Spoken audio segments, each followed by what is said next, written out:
pila kami papuntang immigration. Tapos nung nilabas ko yung passport ko, grabe, sabi nung nag-a-assist dito, flood control this way. Mga malalaking negosyante, pumalag na sa nangyayaring malawakang nakawan sa Pilipinas. Government, whether it's the ICI or the Department of Justice or something, they should prosecute because to everybody's perception, there seems to be a lot of evidence there going up against certain people, certain people have admitted certain Romualdez, certain ko. Let's start with that, and then we go up the food chain. We've got to force the government to see this through. These investigations. A head's got to roll. Mga protesta sa kalsada, tuloy-tuloy na hanggat hindi napapanagot at hanggat hindi napapakulong ang mga buhaya. Grupo ng mga estudyante mula sa iba't ibang universidad at dito sa likod ng kanilang stage, makikita yung mga barikada ng mga pulis. Diyan ay nakahilera yung mga barbed wire. Mga malalaking negosyante sa bansa nagkaroon ng kumpiyansa dahil itinaas ni VP Sara ang dignidad ng ating bansa. Nakakapagod na po ang maging pilit. Tama. Dito sa ating rehiyon at sa buong mundo. Let us move forward with greater resolve to make our nation great because the Filipinos deserve better. Yan. May bago na naman tayong kaiinisan dahil mga diskarte ng pagnanakaw na booking na naman. 10 million. In the same year, may rehabilitation of the same multipurpose building. So, nag-construct siya, tapos in the same year, magre-rehabilitate siya ng the same building. Parang katawa-tawa ni Manhuto. Ay, hindi. Kagalit-galit. At pag-uusapan po natin yan, maya-maya lang, mga kababayan. Yan ang Banateros, boses ng ordinaryong Pilipino. Banateros ay walang makakaawan. Para lagi na ng-update. Ako nga pala si Bidaya ng mga oposisyon sa kasalukuyan ko. At sabi nga, galit na galit ang mga labunan ng Panginoon Duterte. Kung hindi ka pa nakakapag-subscribe, isubscribe mo na yan. At eto na nga, magandang araw sa inyo mga banateros at magandang araw sa mga babaeng Pilipino sa iba't ibang panig ng mundo. Ako nga pala si Master Judea at tayo'y nagbabalik para pag-uusapan ng mahalagang balita na nangyayari sa ating bansa.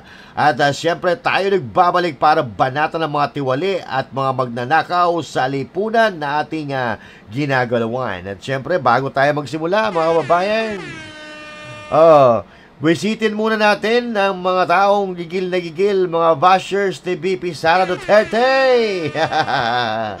Okay. Grabe naman kasi. Bakit ang gandang-ganda mo? Ang gandang-ganda ng VP natin. Ayan tuloy, yung haters mo, mga nanggagalaiti na at mga mukhang nilalagnat na. Sa susunod kasi VP, yung ngiti mo, wag mo masyadong gagandahan. Lalong nabubuisit yung mga bashers mo sa sarili nila Inggit na inggit sila sa kagandahan mo. Yan, diba? So, meron ba dito mga nanonood ng mga basher ni BP, mga haters ni BP Sara? Ay, relax lang kayo kasi mamaya ipapakita ko may sasabihin siya na ikagagalit na naman ninyo. Ang daming galit na galit sa ating BP. Ang ganda-ganda kasi. Bumili din kayo, no? Payo ko lang sa inyo, bumili din kayo ng Martin Romualdez Pills. Para kasing ganda nyo si BP Sara. Sige. Ayos? Okay. Sige, dito na muna tayo.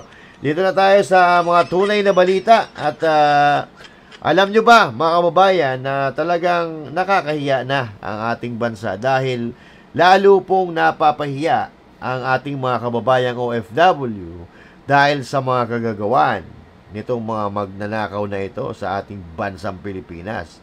Alam nyo ba kung bakit? Ito, isa na naman ang ating kababayang OFW na napahiya dyan sa Hong Kong. Bakit? Ito.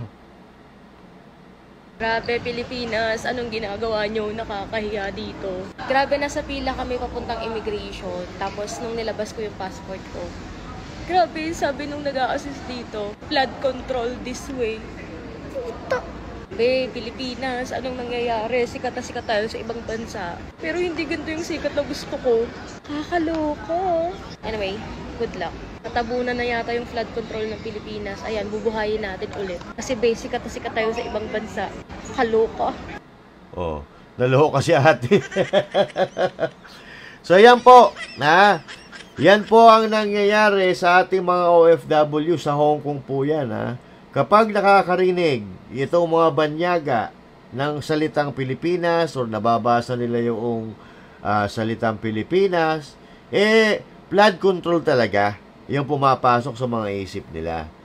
Dito sa mga supporters ni Marcos Jr., sana proud kayo. Sana proud kayo sa achievements ng iniidolo ninyo. Magpakatanga lang kayo. Jesus Mario Sipan. Matindi itong administrasyon na ito. Mukhang ikinakahiya na kayo ng Pilipino.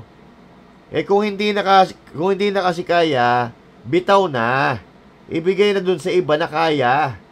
Kitang-kita naman natin na talagang hindi kaya, ipipilit pa. Diba? Maawa kayo sa mga Pilipino na pinapahirapan ninyo.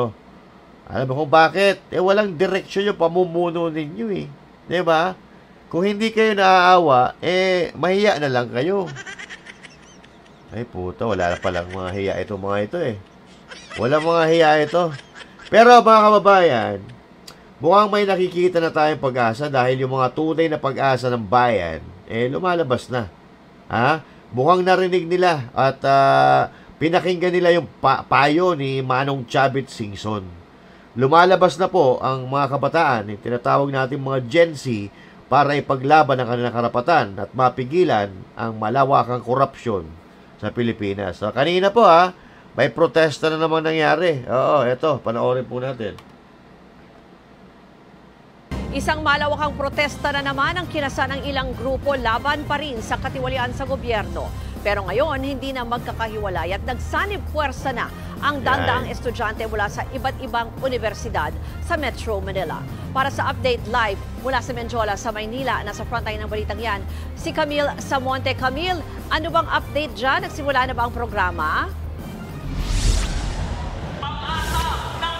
Ruth, nagsimula na nga ang programa ng ilang grupo ng mga estudyante mula sa iba't ibang universidad sa Metro Manila. Bahagi pa rin ito sa pagkilos sa nakikita nilang malawakang katiwalian sa gobyerno.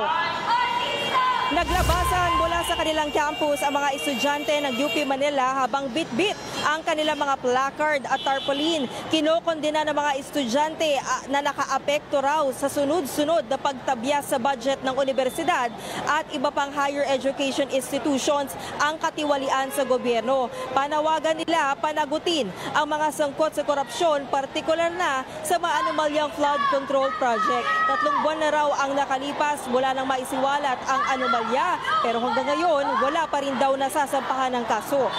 Sa Quezon City naman, sa Diliman campus ng UP, nagsagawa rin ng kinisprotesta ang mga scholar ng bayan kasama ng ilang miyembro ng kanilang faculty. Sigaw nila, dagdagan ang pondo sa ilang program sa hindi napopondohan ng maayos tulad ng College of Social Sciences, pati na rin sa mga teaching personnel. Nanawagan din sila na itigil na ang paggamit sa unprogrammed appropriations at pagtabyas ng pondo sa sektor ng edukasyon.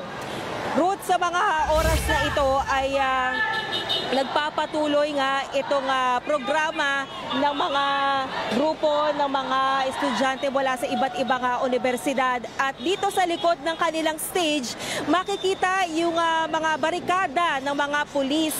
Diyan ay nakahilera yung mga barbed wire. So buong hilera yan nakaharang dyan para nga matiyak na hindi papasok yung mga estudyante na nagrarally. Dahil Ruth, kung matatandaan ay noong September 21 ay nagkaroon din ng kilos protesta dito sa Menjola kung saan ay nagkagulo, marami nasaktan at may mga establishmento rin ang nasira. Kaya naman Nananawagan route ang Manila Police District sa mga lumahok nga dito sa kilos protesta na huwag nilang ituring na kalaban ang hanay ng mga pulis. Gusto raw nilang panatilihin ang kapayapaan at kauwisan para walang masaktan at maging ligtas nga itong kilos protesta. Ruth, maidagdag ko lang din, bumibigat na rin yung daloy ng trapiko dito sa bahaging ito ng Menjola. At walang permit, itong grupo ay napuwersang ang mga kapulisan dito na isara yung kalsada dahil kung makikita nyo sa aking likuran ay sakop na ito dahil daang-daan ngang mga estudyante ang lumahok dito para magprotesta. Ayun, maganda yan at nagsasama-sama na mga kababayan. Iba't ibang grupo na mga kabataan nagsama-sama sa isang protesta. Tama nga naman, isang buwan na iniimbestigahan, wala pang napaparusahan. Abay, bali-balita natin, sunod-sunod na po yan at yung mga protesta na yan at nakahanda na rin yung Malacanang. Nakahanda na rin. Abay, grabe grabe yung seguridad, patong-patong na barbed wire. Halatang takot na takot sila. Bakit? Ramdam nyo na ba ang galit ng madlang people? Mukhang naaalarma na sila, mga kababayan. Pero, wait, teka muna. Flood control pa lang yan. Meron pa tayong dapat malaman na ginagawang kalokohan ng mga mandurugas na kawatan sa lipunan. May dabuking na naman na modus kung papaano sila mangawat. Mukhang lalong manggagalaiti dito ang mamamayang Pilipino. At mukhang maraming tao ang lalabas sa kalsada para magprotesta. Biruin mo wala na silang balak itira sa atin. Gusto nila talagang lahat ng yaman ng Pilipinas, gusto nila sila lang ang makikinabang. Panoorin po natin ito nang kayo ay manggalaiti na naman. Ito. In red flag namin, number 1 is yung mga kalsada walang station number. Hindi siya transparent.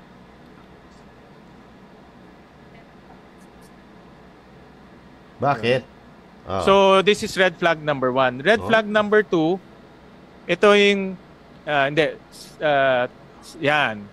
Ito yung mga duplicated projects. And I have to give credit to the department. Nakita namin yung duplicates, bumaba na lang to 40 items. No? So, nung una yan, libo ho yan. No?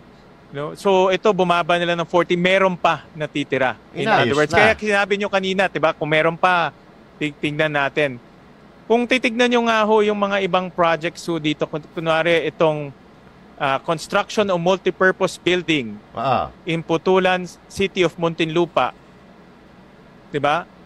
10 million. In the same year, may rehabilitation of the same multipurpose building. So, nag-construct siya, tapos in the same year, magre-rehabilitate siya ng the same building. Parang katawa-tawa naman ho ito. Hindi. Kagalit-galit. At makita namin maraming ganyan. No? Although 40 na lang. Actually, in fairness to the department, dati nung nakita namin, thousands ho ito, na-reduce na to 40. Salamat pa tayo niyan, The next red flag, yung split into, next 31. Yan, splitting. Ito ho, ito. Meron, again, no? In fairness ho, itong splitting ho is 42 na lang. No? Dati, thousands rin ho ito Ay, malaking Salamat pa lang Pilipino. Na-reduce na nga ho ito into 42 items. No? At kasi makikita natin phase 1, phase 2, phase 3. Dati nga ho, may phases na bridge. So, hindi ko alam bakit nagkaroon ng phases na bridge. Una, yung pataas, pababa. Kaya nawala na rin ho. In fairness to the department na nawala. Ang hindi ho nakita ng department, itong red flag number 4. Kasi ang tinignan nyo lang in GAA 2026. Tinignan din namin in GAA 2025. No? At nakita namin na merong 9,613 projects na nasa GAA 2025 nag-reappear. Ang tawag ho namin dito, reappear in GAA 2026. Nako! Point out one yung bridge. In GAA 2025, yung Bravo Bridge, Palayan, Nueva Ecija, nagkaroon ng 30 million. The same bridge, 2026, Bravo Bridge, Palayan City, Nueva Ecija, 100 million. Paano ho nagkaroon ng construction na 30 million bridge in 2025 and another construction of bridge in 2026? Nako na. Grabe naman kayo, mga awat sa mga Pilipino.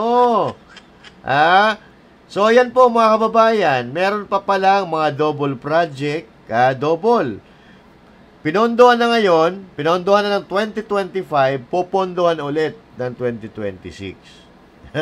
Buwan tinamad na baguhin yung mga nakasulat kasi ganoon din naman ang gagawin eh. Nanakawin din lang naman ulit, parehas na lang natin sa 2025. Nabuking. Ayan tuloy, meron na naman silang ipapaliwanag. Ito po yung mga project ng DPWH ha. Buwang dito natatanda si Vince Dizon ha. Ang laki ng sinalo niyang problema dito.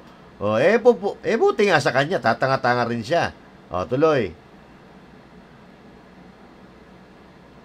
Ano? And this is about 9,600 projects. Grabe. Hindi na rin 9,600 projects?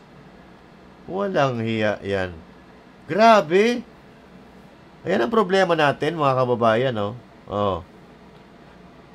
Sa kawalang hiyaan nito, gobyerno na ito ni Marcos, mukhang hindi matatapos yung ano niya, termino niya. Kung yung mga malalaking negosyante mag-alsa, naloko na. Paano kung pati sila, yung mga malalaking negosyante, sumama sa protesta, patay kang Marcos Jr. ka. Di ba? Kasi ngayon mga kababayan, bumoboses na po sila Medyo pumapalag na yung mga malalaking negosyante kasi apektado yung mga negosyo nila. Kaya syempre magsasalita sila. Kasi kung ano yung reklamo natin, yun din naman ang reklamo nila.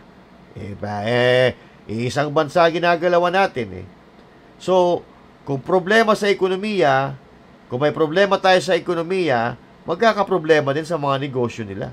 Bababa ang kita, malamang magsarado pa yung mga negosyo nila kasi mas pipiliin ng tao na maghanap ng mura. Hindi ho ba? So now, bumaboses na po ang malalaking negosyante. Ito, pakinggan po natin. 25, yung Bravo Bridge, Palayan, Nueva Ecija, nagkaroon ng 30 million. Tapos na yan. The same bridge, 2026, Bravo Bridge, Palayan City, Nueva Ecija, 100 million. Paano ho nagkaroon ng construction na 30 million bridge in 2025 and another construction of bridge in 2026? Syempre, nanakawin nga ito na. Pasok. And this is about 9,600 projects. Corina, pasok. Hindi na rin napigilan ng mga negosyante na maglabas ng hinaing laban sa anilay historic at unprecedented na korupsyon. Panawagan nila kay PBBM, pananagutan at konkretong aksyon. Pananagutan. Yan ang agenda report ni BNC Business News Anchor, Mikey Oreta. 17 trilyon piso na ang utang ng bansa at patuloy pa itong tumataas. At sa isang pambihirang pagkakataon, isa ang tanong ng mga negosyante at mga ordinaryong Pilipino. Isa tanong ng mga negosyante at ng mga ordinaryong Pilipino. Unprecedented. Kumbaga, wala pa itong katulad, mga kababayan. Ito talaga ang pinakamalaking nakawan. Magmula nung sa kanyang tatay. Ito ang pinakamalaking nakawan sa gobyerno. Abay, grabe ho ito, mga kababayan. Nakakahiya po ito. Biruin mo pati mga negosyante nagrereklamo na. Nako po, yan ang problema. Kapag ito mga negosyante na ito ay sumama sa protesta, patay kang bata ka. Saan nga ba talaga napupunta ang pera? Nagtipon ang pinakamalaking business group sa bansa bilang isang matibay na pahayag ng pagkakaisa. Ang Philippine Chamber of Commerce and Industry, Management Association of the Philippines, Makati Business Club, at iba pang grupo ng mga negosyante at mga civic group. Nagkaisa upang manawagan ng pananagutan at konkretong aksyon mula kay Pangulong Ferdinand Marcos Jr. hiniling nila tapusin na ang tinatawag nilang historic at napakalaking corruption scandal na may kinalaman sa mga proyekto ng flood control at infrastructure sa buong bansa. Babala ng mga grupo, bilyong-bilyong piso ang nawala dahil sa mga ghost projects, mababang kalidad ng mga output at sobrang taas na siningil sa mga proyekto. Ang pondo na dapat ay para sa kaunlaran na ubos sa katiwalian. Grabe. Very simple. I think government, whether it's the ICI or the Department of Justice or something, they should prosecute because to everybody's perception, there seems to be a lot of evidence there going up against certain people, certain people have admitted certain Romualdez, certain already. ko. Let's start with that, and then we go up the food chain. We're going to continue to hold discussions and be a platform to bring about dialogue and data so that we can continue to make recommendations on how the budget will be allocated and how it will be dispersed. We've got to force the government to see this through, these investigations. Heads got to roll. Heads got to roll. Nananawagan ang mga business group sa Malacanang na bigyan ng buong kapangyarihan mag-imbestiga ang Independent Commission on Infrastructure or ICI. Kasama sa mga lumagda ang mga pinakamalaking exporters, manufacturers, bankers, women's business councils at technology associations. Kumakatawan sa libo-libong kumpanya, milyon-milyong manggagawa at bilyong-bilyong pisong buwis na ibinabayad sa gobyerno. Marami sa kanila ang nagsasabing ito ay isang moral at economic emergency. Mula boardroom hanggang business conferences, iisa lang ang sinasabi ng mga Pilipino. The projects may be ghost projects, but the debt is real. Sa ngayon, mahigit 17 trillion pesos na ang utang ng bansa, katumbas ng halos 144,000 pesos kada Pilipino. Nako po, may utang ka na, 144,000 pesos. Walang iyayan talaga no. Paano?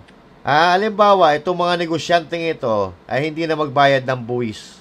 Ay putya. 'Di ba? Magkakaroon po ng krisis sa Pilipinas. Lulubog ang Pilipinas. Putya, ba't kami magbabayad ng buwis sa inyo? Na yung dinadaanan naming kalsada na dapat pinapagawa ninyo, galing sa binabayad namin buwis, ikinukurakot ninyo.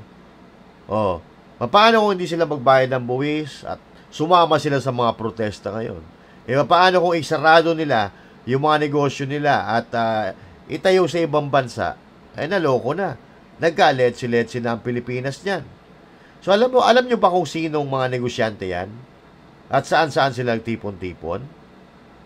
Ito po yung pinakamalalaking mga negosyante sa bansa.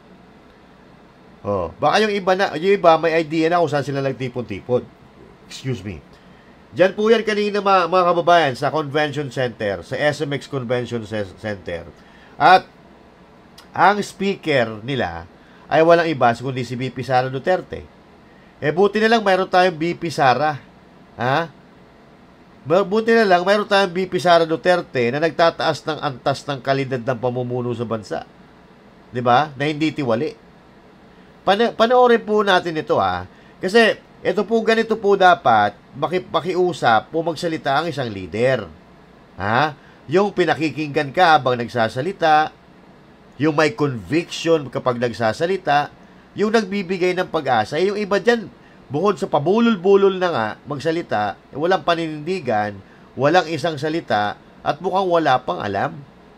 Buti na lang, mayroon tayong VP Sara Duterte sa gobyerno ngayon na nagbibigay ng pag-asa sa mga Pilipino, sa mga kapitalista, sa mga negosyante.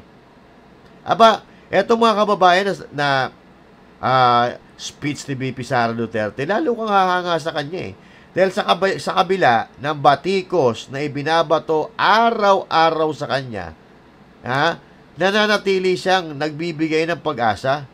Siya ang nagbibigay ng liwanag sa bansang Pilipinas, kumbaga. Kasi ito mga putang inang mga magnanakaw na ito, nagkampi-kampihan na, nagtatakipan na, nagsabuatan na. Ito yung mga kadiliman ng Pilipinas. Dito dumilim ang Pilipinas dahil dito naghirap ang Pilipinas sa pangangawat ng mga tao na ito, ng mga politiko na ito, sa ating kaban.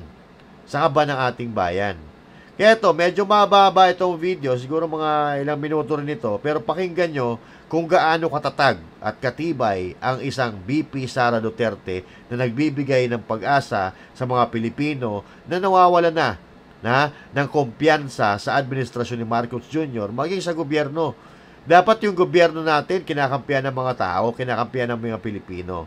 Pero kung ang mga nagpapalakad nito ay mga loko-loko, nawawala ng gana yung mga Pilipino at nagkakagulo. Maiinit ang ulo, nagagalit ang mga Pilipino dahil sa walang kwentang pamumuno. Wala nang ang kwenta, ninanakawan ka pa, talagang mabubuisit ka, manggagalaiti ka. So buti na lang, mayroong isang VP Sara, pakinggan po natin ang kanyang speech na talaga namang nagbibigay ng pag-asa sa ating mga Pilipino para sa ating bansang Pilipinas na ating minamahal. Ito, pakinggan po natin. Ladies and gentlemen, announcing the arrival of the Honorable Sara Z. Duterte, Vice President of the Republic of the Philippines. Grabe. Naku, magagalit na naman dito si Marcos Jr. Kapag siya ang dumadating sa mga ganyang mga events, kung siya kumakaway siya, walang tao Si VP Sara Duterte, ayan, tingnan nyo pinagkakaguluhan. So, yung mga negosyante po na nagrereklamo kanina, dito po yon sa event na ito. Ito, 51st founding, basta anniversary ito.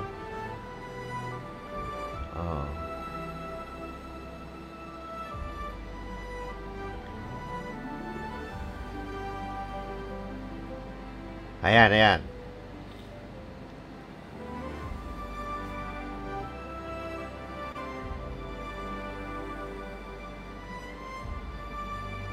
Grabe, no? Kaya, ang daming galit na galit kay BP, no?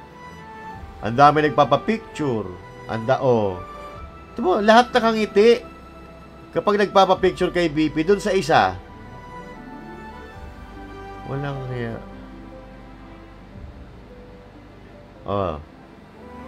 Tingnan, magsasalita na lang si BP. Talagang ang dami pa nagpapapicture sa kanya, Pilipinas, Duterte pa rin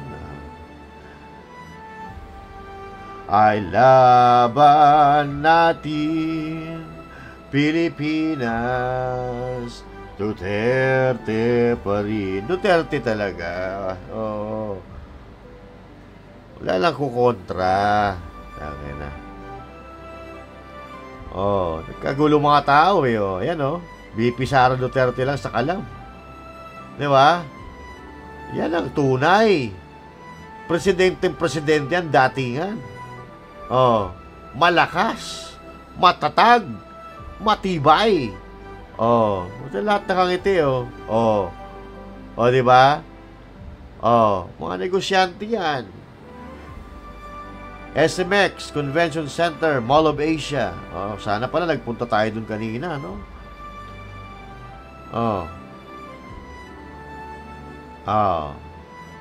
Pero BP Sara, sa susunod, huwag ka nang basta-basta magtitiwala.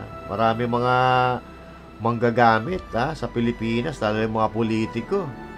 Marcos Jr., number 1 yan ang manggagamit.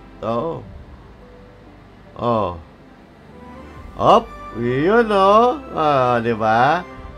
Ganyan pagkaguluhan ng isang BP Sara. Kahit saan siya magpunta, mapunta siya sa komunidad na mahihirap, komunidad na nasa katamtaman, komunidad na sa mayayaman.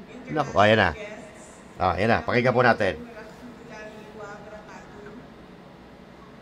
Madayaw, maayong adlaw, kaninyong tanan. Magandang araw sa inyong lahat. Good day to everyone. I am truly happy to have received your invitation for me to grace another year with the Philippine Chamber of Commerce and Industry. Ayan. So ito po yung Philippine Commerce of Chain and Industry. Mga negosyante po ito. So dyan po yan sa Mall of Asia. At nakita nyo naman, si BP Sara. Imbis na si Marcos Jr. lang nandyan, si BP Sara Duterte. So ibig sabihin, mas nagtitiwala sila sa BP kaysa doon sa presidente. Mga negosyante. Oh, negosyante, BP, negosyante. Tuloy. I wish I could do more for the Tama na tawa. but rest assured that the office of the Vice President will never stop advocating for good governance, especially for the business community. Yon. It is an honor and a privilege to share a message and welcome all of you to the 51st Philippine Business Conference and Expo. Yon. Congratulations on successfully hosting this event. Thank you for emphasizing the importance of preparedness for the future as we embrace digital transformation. Today we stand at a pivotal moment in our time when technological evolution creates a new environment that changes the way we conduct business, deliver public services, communicate, transfer knowledge, and acquire data. Artificial intelligence, data science, and digital media have significantly influenced and transformed our methods of communication, data collection, and reaching new markets beyond our physical borders. At the outset, they may be unsettling, yet they have proven to be more efficient, accurate, speedy, and effective in providing real-time data as basis for developing products, services, projects, and programs that intuitively address people's needs and interests. Hence, as we embrace the future and its technological changes, it is essential that we highly consider developing and equipping our most important resource, our people. They are at the core of these transformations, navigating the changes and setting new directions, attuned to the evolving needs of the times. Your theme on digital transformation, unleashing its power to maximize opportunities for the future, is indeed crucial.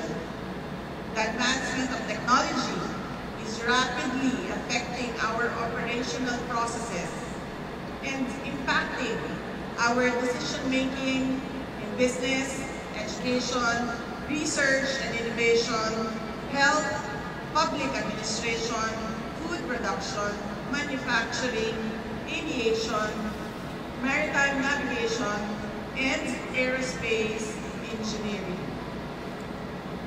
These facts are strong reminders of how disruptions can change the game in the direction of our future. It is thus essential that we take stock of our people's capabilities today and prepare. We cannot wait for the future to unfold while we hold on to strategies and systems that may no longer provide effective, significant future transformations.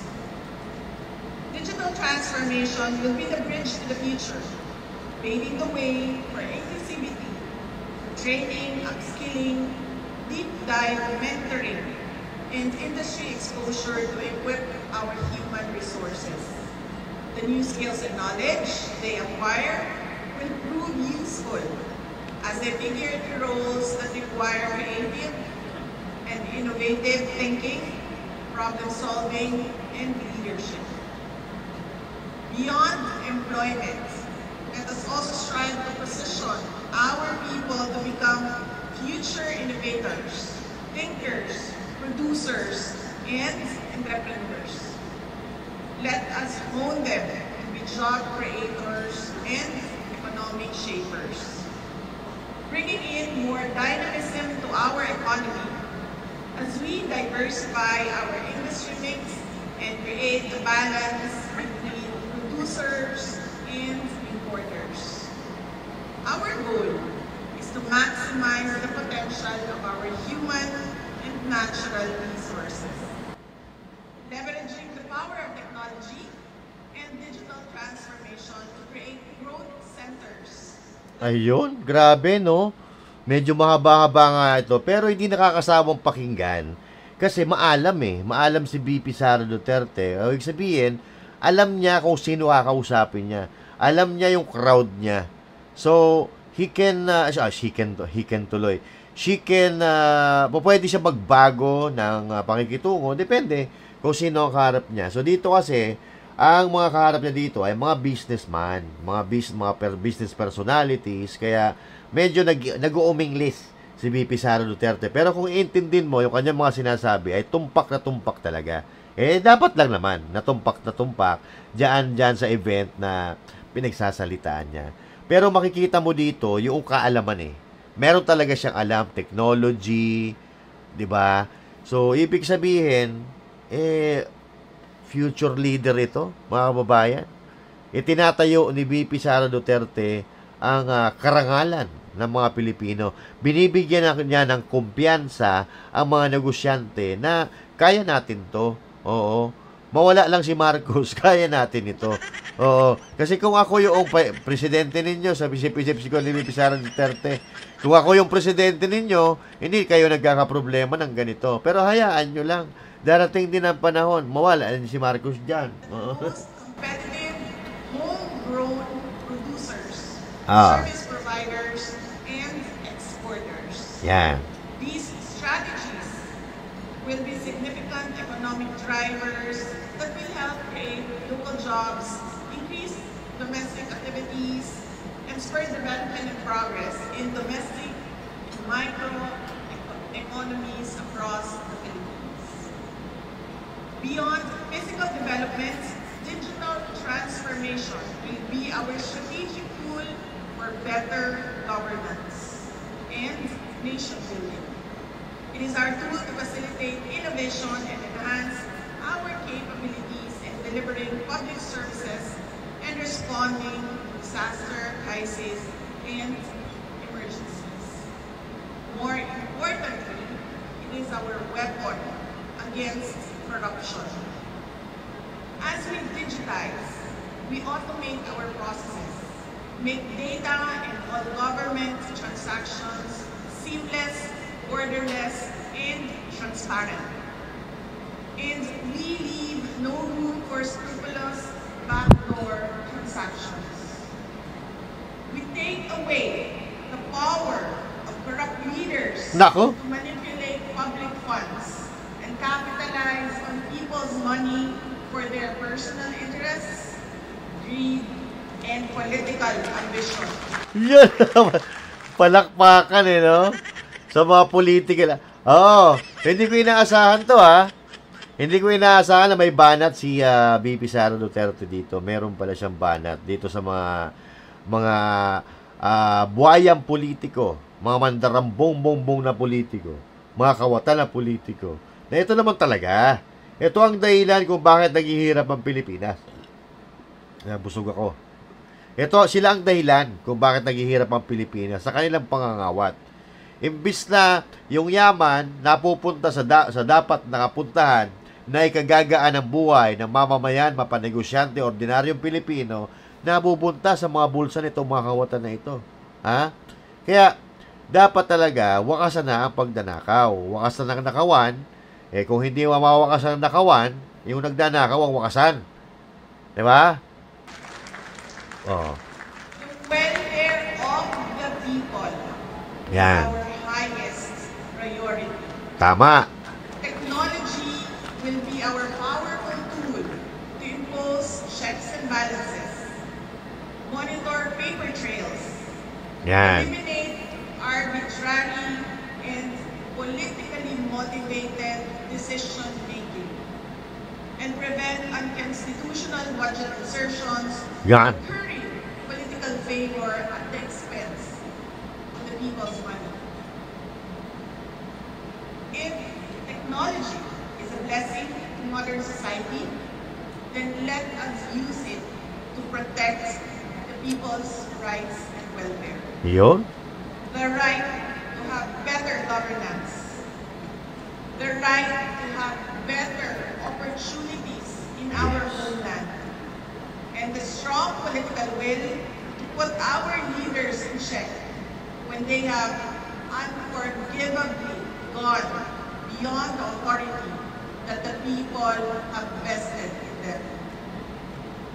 Let us use technology and digital transformation as weapons to close the door where corruption once thrived unchecked and unpunished.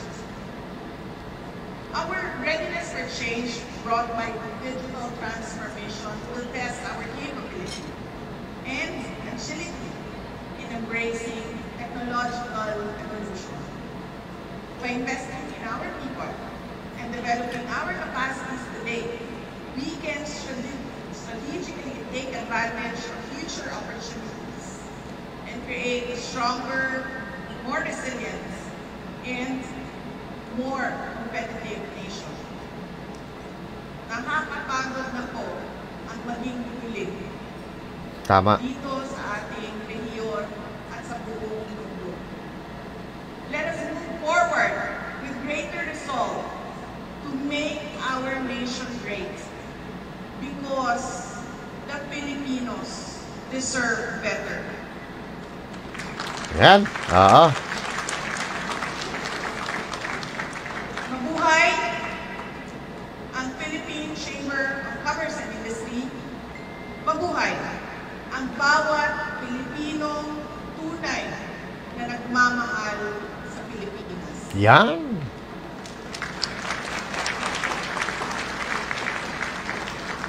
Mga kababayan, ang lahat ng ginagawa natin ay para sa Diyos, sa bayan, at sa bawat pamilyang Pilipino. Syukran. Ngayon. Okay? Napakalakas na mensahe yan mga kababayan na talagang tutusok sa puso ng mga Pilipino, lalo na ng mga negosyante na nandyan. Ha? At dapat naman talaga higit sa mga salita ni VP Sara Duterte yung kanyang paninindigan. 'Di ba? Kaya paulit-ulit tayong humahanga dito sa tao na ito dahil alam niya kung paano dadalhin ang kanyang sarili. Sa kabila ng mga batiko sa kanya na walang katuturan, hindi siya natitinag, 'di ba? Hindi siya nawawala ng pag-asa at patuloy niyang pinaninindigan at ipinagmamalaki ang ating bansa at siya ay isang Pilipino. Laging nakahanda sa anumang laban, may tiwala sa sarili, may tiwala sa bansa. Kaya dapat magpasalamat tayo kay VP Sara Duterte dahil hindi natitinag at hindi nawawala ang kanyang dedikasyon para ipaglaban ang mga Pilipino, para ipaglaban ang Pilipinas, ipaglaban ang kinabukasan ng bawat Pilipino na nawawala ng pag-asa. So ngayon, habang sa tuwing nagsasalita ang mga Duterte or si VP Sara Duterte for this chance, magkakaroon ka ng pag-asa eh. Mukhang pag naging presidente ito, makakabawi tayo. Makakabawi tayo sa dilubyo na ipinarana sa atin ng administrasyon ni Marcos. Diba? Kasi yun naman talaga eh. Naranasan na natin yan sa kanyang tatay. Mas mahigpit pa to kaysa sa kanyang tatay. So kung yung tatay niya, maayos yung pamamalakad sa ating bansa, what more? Si VP Sara Duterte. Na mas mahigpit pa at mas matalino pa sa kanyang ama. Diba? So yan, mga kababayan. Huwag tayong mawawala ng pag-asa dahil sabi nga nila, habang may buhay, laging may pag-asa. At mayroon tayong masasandalan na isang VP Sara Duterte na hindi natitinag. Siya nga mag-isa, kinakaya niya yung mga malalaking tao na binibira siya ng binibira. Tayo, ang kailangan lang naman natin, sumuporta. Diba? Suportahan natin siya. Suportahan natin ang mga personalidad na tunay na nagmamahal sa Pilipinas at nagmamahal sa mga Pilipino. Isa yan, si VP Sara Duterte. At syempre, mga kababayan, hanggang dito na muna. At magkita-kita po tayo muli sa susunod na video. Kung meron kayong komento, i-comment ninyo. Pag-usapan natin yan sa susunod natin na talakayan. And once again, this is Master Judea saying thank you. God bless you all, and to God be the glory. Magandang araw po sa inyo lahat.